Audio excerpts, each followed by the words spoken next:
अस्सलाम वालेकुम। आज की इस वीडियो में हम बात करेंगे गेबिका मेडिसिन के बारे में कि गेबिका का इस्तेमाल किन बीमारियों में किया जाता है और कितने अरसे तक इसका इस्तेमाल किया जाता है, इस मेडिसिन को सही लेने का तरीका क्या है, इसके साइड इफ़ेक्ट्स क्या हैं और किन बीमारियों में इस मेडिसिन का इस्तेमाल नहीं किया जाता। तो गेबिका मेडिसिन जो है वो एंटी कन्वल्सन ड्रग है। इसमें जो एक्टिव इंग्रीडिएंट है वो प्रीगेबलिन है। अगर हम प्रीगेबलिन की हिस्ट्री देखें तो प्रीगेबलिन को फर्स्ट टाइम यूज़ किया गया एपिलेप्टिक अटैक्स में। अब एपिलेप्टिक अटैक्स कहते हैं मिर्गी जो कि एक दिमाग की बीमारी है जिसमें झटके बहुत ज़्यादा लगते हैं और दौरे पड़ते हैं। तो इन झटकों और दौरों को कंट्रोल करने के लिए इस मेडिसिन का इस्तेमाल किया गया। इसके अलावा फिर पट्ठों की बीमारियों में इसका बहुत ज़्यादा इसके रिजल्ट मिले इस मेडिसिन के, जिसके बाद 2004 में इस ड्रग को एफडीए से अप्रूव कर दिया गया। अगर हम गेविका मेडिसिन के यूजेस देखें कि इसको किन बीमारियों में सबसे ज़्यादा इस्तेमाल किया जाता है, तो सबसे ज़्यादा न्यूरोलॉजिकल डिसऑर्डर यानी कि दिमाग से और जो दिमाग से मुतल्लिक तंदें होती हैं जिसको हम न्यूरॉन्स कहते हैं, न्यूरोलॉजिकल डिसऑर्डर में इसका इस्तेमाल बहुत ज़्यादा किया जाता है। इसके अलावा गेविका का इस्तेमाल बहुत सी बीमारियों में किया जा सकता है, जिनमें फिर पट्ठों की बीमारियां, पट्ठों में खिंचाव, दर्द हो पट्ठों में, पट्ठे हर वक्त खिंचे-खिंचे रहते हों, जो कि अक्सर आपने देखा होगा कि शुगर की बीमारी में ये बीमारी जो अलामत है, ये सबसे ज़्यादा नोट की जाती है कि पट्ठे बहुत ज़्यादा खिंचने की शिकायत होती है, जिसको मेडिकल की ज़ुबान में फिर डायबिटिक न्यूरोपैथी कहा जाता है। तो डायबिटिक न्यूरोपैथी की बीमारी में इस मेडिसिन का इस्तेमाल सबसे ज़्यादा किया जाता है। इसके अलावा अक्सर अफराद में रात को सोते वक्त टाँगों में बेचैनी बहुत ज़्यादा पाई जाती है, नींद नहीं आती। अगर नींद आ भी जाए, आँख लग भी जाए, तो अक्सर अफराद में रात को आधी रात को आँख खुल जाती है, जो कि 2-3 बजे के दरमियान आँख खुल जाती है, जिसके बाद सारी रात बेचैनी रहती है, नींद नहीं आती। इस तकलीफ़ को फिर मेडिकल टर्मिनोलॉजी में यानी मेडिकल की ज़ुबान में रेस्टलेस सिंड्रोम कहा जाता है। तो रेस्टलेस सिंड्रोम को ट्रीट करने के लिए भी अक्सर अफराद को फिर गेबिका मेडिसिन का इस्तेमाल करवाया जाता है। इसके अलावा जिन अफराद को स्ट्रेस बहुत ज़्यादा रहता है, टेंशन होती है, सर हर वक़्त भारी रहता है, या ऐसे अफराद जो कि कोई नशा करते थे, नशे से जान छुड़ाने के बाद अगर पट्ठों में बहुत ज़्यादा खिंचाव होता है, नींद नहीं आती, चिड़चिड़ापन बहुत ज़्यादा होता है और हर वक़्त सर पे टेंशन होती है, तो ऐसे अफराद में भी फिर स्ट्रेस टेंशन को रिलीज़ करने के लिए गेबिका मेडिसिन एडवाइस की जा सकती है। ऐसे पेशेंट्स में इस मेडिसिन के बहुत अच्छे रिजल्ट्स मिलते हैं। इसके अलावा आर्थो के केसेस यानी कि जिनको हड्डियों की बीमारियां हों, स्पेशली अगर कमर में मुसलसल दर्द रहता हो, कमर में हर वक्त खिंचाव रहता हो, या मोहरों का मसला हो, जो कि वर्टेब्रा के प्रॉब्लम्स बहुत ज़्यादा पाए जाते हैं आर्थो के केसेस में। इसके अलावा सर्जरी के केसेस में या पार्शियल सीजर में, इसके अलावा मुख्तलिफ बीमारियों में गेबिका का इस्तेमाल किया जा सकता है। अगर हम बात करें इसके डोजेज के बारे में, तो सबसे पहले इस मेडिसिन की स्ट्रेंथ देखते हैं हम। ये मेडिसिन मार्केट में 50 mg, 75 mg, 150 mg और 300 mg की स्ट्रेंथ में मार्केट में अवेलेबल है। और एक बात यह भी जहन में रखनी चाहिए कि गेबिका मेडिसिन का इस्तेमाल ज़्यादातर एडल्ट यानी कि बालिग अफराद में किया जाता है।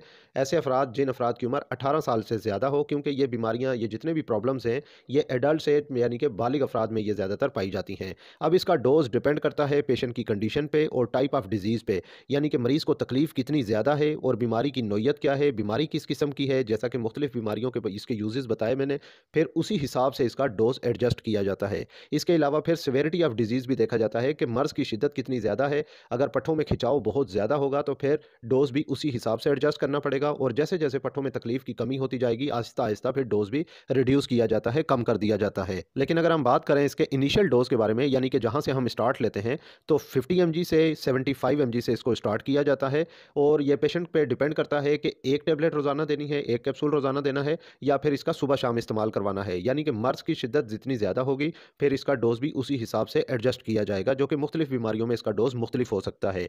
लेकिन इसका जो ज़्यादातर मैक्सिमम डोज़ होता है वो 300 mg रोज़ाना, 300 mg पर डे इसको एडवाइस किया जा सकता है मैक्सिमम। फिर अक्सर अफराद के ये भी जहन में होता है कि गेबिका मेडिसिन खाना खाने से पहले लेनी चाहिए या खाना खाने के बाद, पानी के साथ लेनी चाहिए या दूध के साथ लेनी चाहिए या किसी और तरीके से लेनी चाहिए। तो एक बात ये जहन में रख लें कि खाना खाने से पहले भी ले सकते हैं और खाना खाने के बाद भी ले सकते हैं। लेकिन इसका जो बेहतरीन तरीका इस्तेमाल है वो आप एम्प्टी स्टमक यानी कि खाली पेट अगर आप लेते हैं, तो इसकी एब्जॉर्प्शन बहुत ज़्यादा अच्छी होती है और ये मेडिसिन बहुत अच्छे तरीके से फिर बॉडी में काम करती है। इसके अलावा एक बात ये भी जहन में रखें कि अगर फिक्स डोज है, यानी कि सुबह शाम है या एक रोज़ाना है, फिर आप उसी वक़्त आपने रोज़ाना वो डोज़ लेना होगा। यानी कि एक मिसाल से अगर आप रात को 8 बजे ये मेडिसिन लेते हैं, तो रोज़ाना फिर रात को 8 बजे ही मेडिसिन लेनी चाहिए। अगर आप सुबह शाम लेते हैं, फिर एक टाइम फ़िक्स कर लें और उसी टाइम ही फिर ये मेडिसिन लेते रहें। इससे क्या होगा कि इस मेडिसिन का जो असर है वो कंटिन्यू आपके ब्लड में, आपकी बॉडी में चलता रहेगा, और आपकी जो तकलीफ़ की शिद्दत है वो कंट्रोल में रहेगी और आप बिल्कुल कंफर्टेबल फ़ील करेंगे। और इस मेडिसिन को पानी के साथ लिया जा सकता है, और एम्प्टी स्टमक लें तो ये बेहतर रहेगा। अब हम बात करते हैं कि गेबिका मेडिसिन को कितने अरसे तक इस्तेमाल इस्तेमाल करना चाहिए। अब कितने अरसे तक इस्तेमाल करना चाहिए ये भी डिपेंड करता है पेशेंट की कंडीशन पे और टाइप ऑफ डिजीज़ पे, लेकिन ये लंबे अरसे तक इस्तेमाल की जा सकती है, इसमें कोई ऐसी परेशानी की बात नहीं है।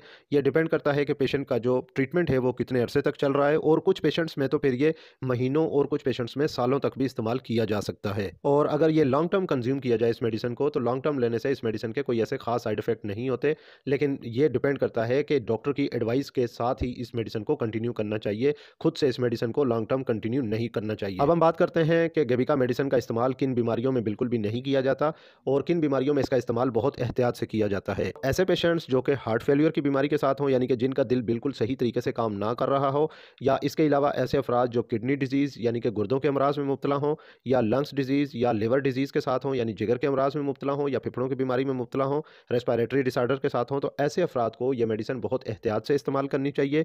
इसके अलावा प्रेगनेंसी के दौरान और ब्रेस्ट फीडिंग के दौरान इस मेडिसिन को इस्तेमाल नहीं किया जाता, इस मेडिसिन को अवॉइड किया जाता है, और ये प्रेगनेंसी और ब्रेस्ट फीडिंग में बच्चे और माँ दोनों को नुकसान पहुंचा सकते हैं, इसलिए इस मेडिसिन को डॉक्टर की हिदायत के मुताबिक ही इस्तेमाल करें। अगर हम बात करें गेविका मेडिसिन के साइड इफेक्ट्स के बारे में, तो कुछ अफराद में इसके लॉन्ग टर्म यूज़ के लिए यानी कि लंबे अरसे तक इस्तेमाल करने से डिजीनेस, ये सर चकराने की शिकायत हो सकती है, आंखों के आगे धुंधलापन यानी कि नज़र में धुंधलापन होने की शिकायत हो सकती है, और लॉन्ग टर्म इस्तेमाल करने से डिप्रेशन होने की शिकायत हो सकती है, मुंह में खुश्की होने की यानी कि ड्राई माउथ होने की शिकायत हो सकती है, मूड स्विंग, कभी बहुत अच्छा मूड हो जाए, हंसी खेल हो, और कभी बहुत ज़्यादा चिड़चिड़ापन हो यानी कि थोड़ी थोड़ी बात पे गुस्सा आने लगे, तो ये मूड स्विंग होने की शिकायत हो सकती हैं। उम्मीद है कि गेबिका मेडिसिन के बारे में तमाम मालूमात आपके लिए फ़ायदेमंद साबित होंगी। अगर ये वीडियो आपको अच्छी लगी तो इस वीडियो को लाइक कर दें, और मज़ीद ऐसी हेल्थ से रिलेटेड मेडिकल इन्फॉर्मेशन वीडियोस देखने के लिए मेरे इस यूट्यूब चैनल मेडी हेल्थ एंटरप्राइजेज़ को सब्सक्राइब कर लें, और साथ ही बेल आइकन का बटन भी ऑन कर लें, ताकि हर नए आने वाली वीडियो का नोटिफिकेशन आपको मिल सके। तो मिलते हैं नेक्स्ट वीडियो में, तब तक के लिए अल्लाह।